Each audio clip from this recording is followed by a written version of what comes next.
Alright, so today I'm going to go over how I transplant my plants. So here I have some tomatoes that are ready for me to transplant. These are the San Marzanos. They are a determinate tomato. They get about 5 foot tall, and then they'll just put on all their fruit. This is more of a tomato sauce or dip or anything you want to use it for as far as cooking wise. Because it's more meat than seeds. You get a very small amount of seeds in these types.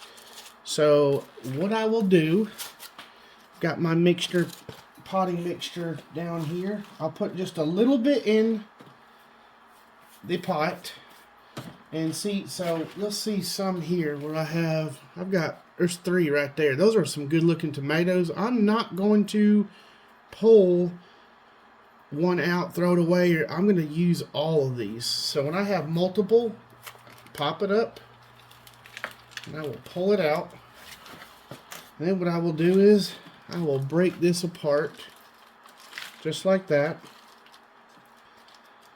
And then I will set these aside and plant one at a time. Now these are leggy. They're like I showed you in the one video. They're really, really long. I did have the fan on, so the stem thickened up, and you can see they're not droopy. They're actually standing up. But I'm going to plant this deeply because I want a good root base for this tomato. So what I will do is I'll just fill it in. Let's see.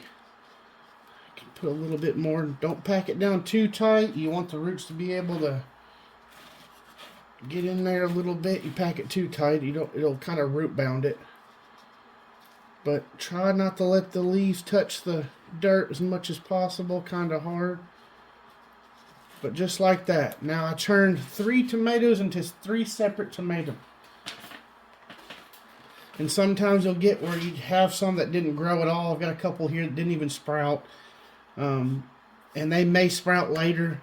These actually sprouted really quickly. I've got some that still haven't even sprouted. These ones just sprouted just a couple days. You can see there's seed. They still had the seed shell on them.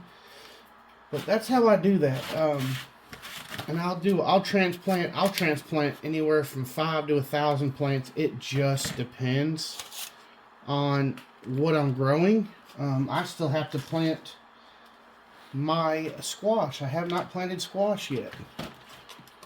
Just break it apart in there, set it aside, and right here. But I'll just set all those aside. You can also, if you're not growing a whole bunch of different varieties, you can take one of these trays, put some dirt in it, and just throw your seeds in it. And then once they grow a good size like this here, like I said, it's a good size little plant. You can just pull them out and then pot them like that. You don't necessarily have to put them in these little seed trays. That'll actually save you a little bit of money. But I do so many different varieties, so many different plants. It's worth it for me to do this instead of having all these trays filled in.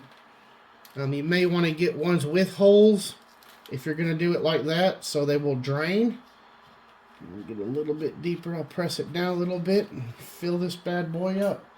But it's a really simple job here. Just kind of pack in, like I said, get it good and down in there so you get a good root base.